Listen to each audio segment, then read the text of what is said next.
Welcome into AZ Audibles alongside Eric Sorensen and Devin Henry. I'm Jordan Ham. This week we are looking at some of the top players in the state.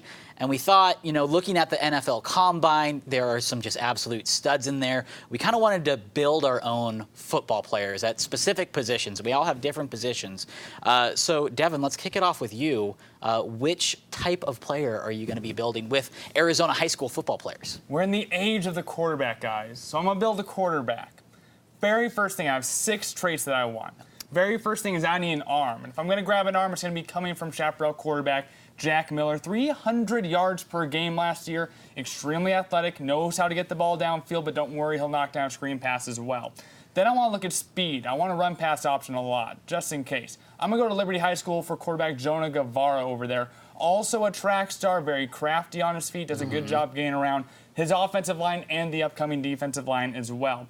Then I want to go to the brain, the vision inside the head, the experience, and that's going to go to Centennial High School quarterback Jonathan Morris. He has seen some of the best schools, not just in Arizona, but in the nation, including Bishop Gorman in a very tough defense in Eastside Catholic in their bowl game. Having that experience, I think, would be key for a good quarterback. Then I also want accuracy. I'm going to go down to the 4A for this and look at Ty Thompson. 70% completion percentage, over 2,300 yards, only 9 interceptions. As a sophomore. As a sophomore. Combine Jack Miller's arm with the accuracy of Thompson there. I think he got a great arm. I want to step away from the quarterback, though, as well. I like trick plays. I like quarterbacks who are crafty. They need a lot of power if they're going to run through some line. Brock Lochnikar led the state in solo tackles. If you need to bulldoze over someone, if you have his strength, you're in a good spot. If you want to blow someone up, Brock Lochnikar is a good guy to look to for that. Definitely. Very last thing.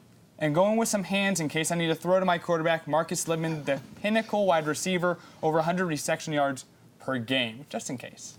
That's a well-rounded quarterback. Yeah, that is the ultimate quarterback, no doubt.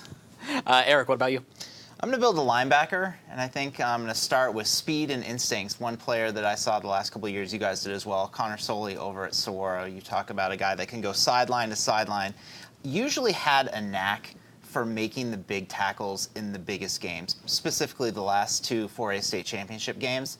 Next is production, and I'm going to go back to last year, a 2019 linebacker, Cade Matthews out at Higley. He was a tackling machine.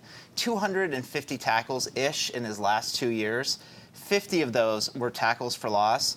And now, guys, we're going to go to the way back machine for size. Yeah, you're going in the time machine. A guy by the name of Dedrick Young. You may have heard of him. I'm sure you did. Over at Centennial. He went on to a nice 4-year career at Nebraska. You talk about a thumper, Jordan, a guy that could really bring the lumber. Dedrick Young, not only a really good running back, but an exceptional linebacker. All right, I'm going to go ahead and build a defensive back with current players. Okay. So the size and speed of Keely Ringo.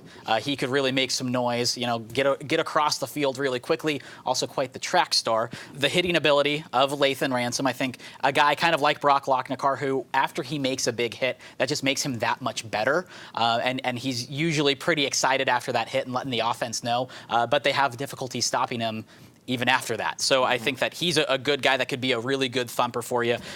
Sticking with the 4A and going back to Saguaro, Jacoby Covington, the coverage skills that he possesses, played 7 games last year, but really helped shut down half the field. Him and Ringo kind of pair up nicely. And these are defensive backs, so it's a little bit of corner, a little bit of safety, that sort of thing.